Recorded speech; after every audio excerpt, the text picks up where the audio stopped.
Dubbed the seventh wonder of the world, the Taj Mahal has been dragged into a huge political row in India.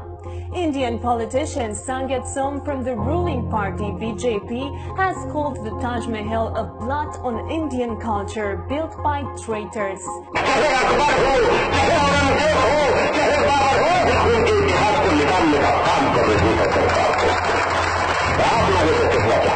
Taj Mahal has been dropped from the tourist brochure of UP by the government, ironically because it has nothing to do with cultural heritage. Chief Minister of Uttar Pradesh, Yogi Adityanath, said that the monument does not reflect Indian culture. हमारी पहचान ताजमहल से नहीं हो सकती। भारत की पहचान रामायण से हो सकती है। इस भारत की पहचान वेदों से हो सकती है। It is also propagated by the BJP that creator of Taj Mahal, Emperor Shah Jahan, had wanted to wipe out Hindus.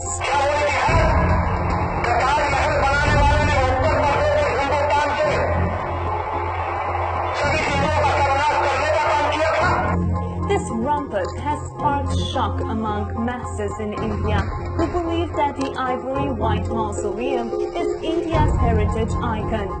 While all countries of the world are engaged in wiping out extremists, it looks like India has extremist mindset in its government. This mindset is prevailing in a country which calls itself a secular state. Recalling Taliban's act to demolish the Bamiyan statues in Afghanistan,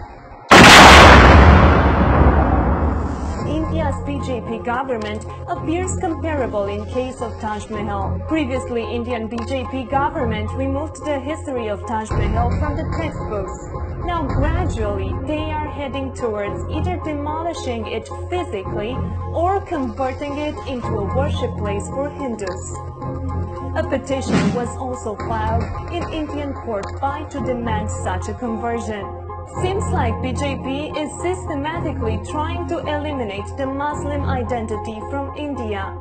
UNESCO must play its vital role for preserving this jewel of Muslim art in India and one of the universally admired masterpieces of world heritage.